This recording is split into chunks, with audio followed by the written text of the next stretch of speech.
Você já percebeu que algumas marcas e empresas conquistam clientes fiéis, enquanto outros lutam para vender seus produtos? Então, no vídeo de hoje, o Sinek nos apresenta o Golden Circle e explica por que vender um propósito é muito mais poderoso que vender um produto. How do you explain when things don't go as we assume? Or better, how do you explain when others are able to achieve things that seem to defy all of the assumptions? For example, why is Apple so innovative? Year after year after year after year, they're more innovative than all their competition. And yet they're just a computer company. They're just like everyone else. They have the same access to the same talent, the same agencies, the same consultants, the same media. Then why is it that they seem to have something different? Why is it that Martin Luther King led the civil rights movement?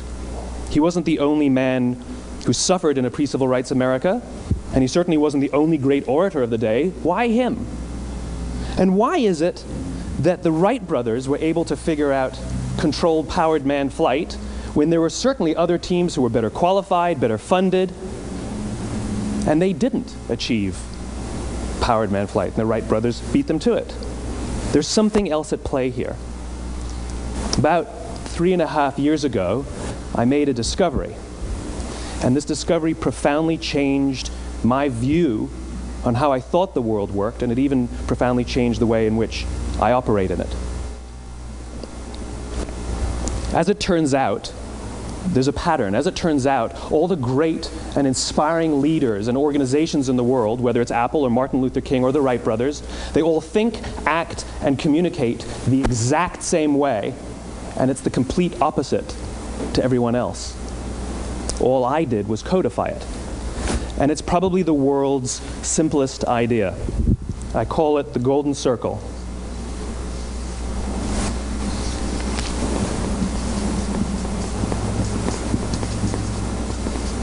Why, how, what?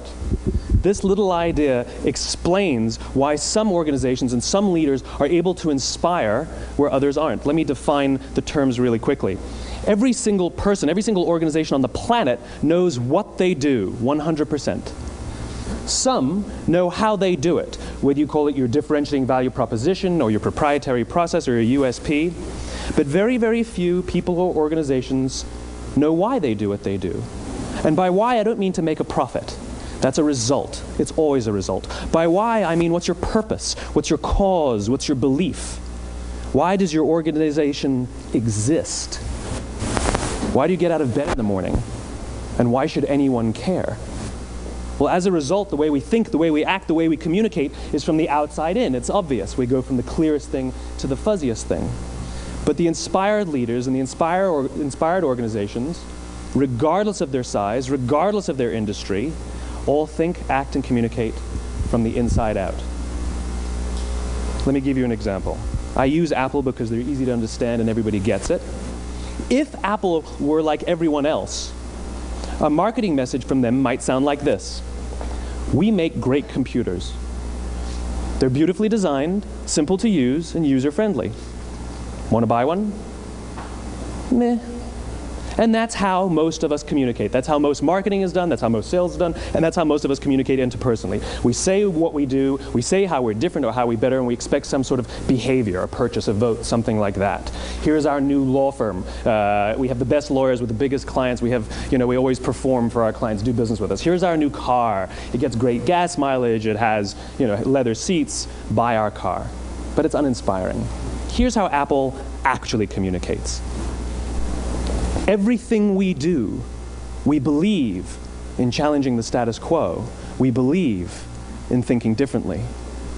The way we challenge the status quo is by making our products beautifully designed, simple to use, and user-friendly. We just happen to make great computers. Want to buy one? Totally different, right? You're ready to buy a computer from me. All I did was reverse the order of the information. What it proves to us is that people don't buy what you do, people buy why you do it. People don't buy what you do, they buy why you do it. This explains why every single person in this room is perfectly comfortable buying a computer from Apple.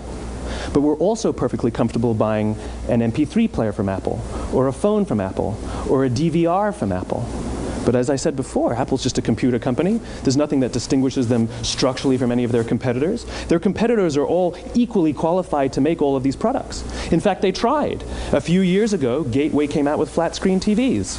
They're eminently qualified to make flat-screen TVs. They've been making flat-screen monitors for years. Nobody bought one. And Dell came out with MP3 players and PDAs. And they make great quality products, and they can make perfectly well-designed products, and nobody bought one. In fact, talking about it now, we can't even imagine buying an MP3 player from Dell. Why would you buy an MP3 player from a computer company? But we do it every day. People don't buy what you do, they buy why you do it. The goal is not to do business with everybody who needs what you have.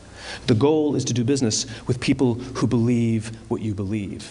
E aí, o Simon toca num ponto muito importante. Primeira vez que eu vi esse vídeo, realmente me abriu a cabeça. E os exemplos que ele dá da Apple. Por que você tem uma experiência ao abrir uma caixa de um celular da Apple? É porque você está ganhando um objeto do propósito e não um simples produto, né? Empresas que começam pelo porquê, eles criam conexões reais com o público e constroem marcas duradouras. Então, no seu negócio, você está comunicando apenas o quê?